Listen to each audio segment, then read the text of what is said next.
like a Hellcat.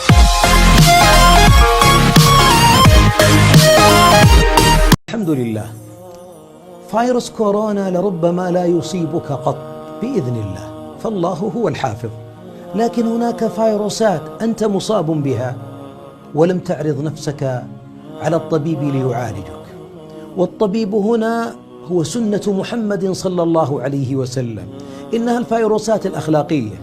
عند بعضنا حسد، والحسد يأكل الحسنات كما تأكل النار الحطب.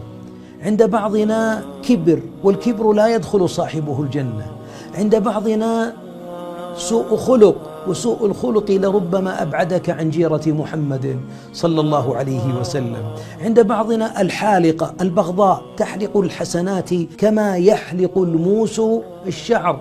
إذا لدى بعضنا فيروسات أخلاقية مقيتة فعلا لا دواء لها إلا أن تسأل الله وتنكسر بين يديه أن يعافيك.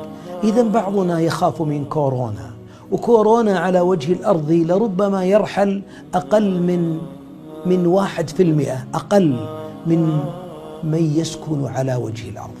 لكن الفيروسات الأخلاقية منتشرة وبحدة، وأصحابها في حالة مستعصية كئيبة. فاسأل الله أن يحسن أخلاقك كما حسن خلقك. لعل فالأمر خير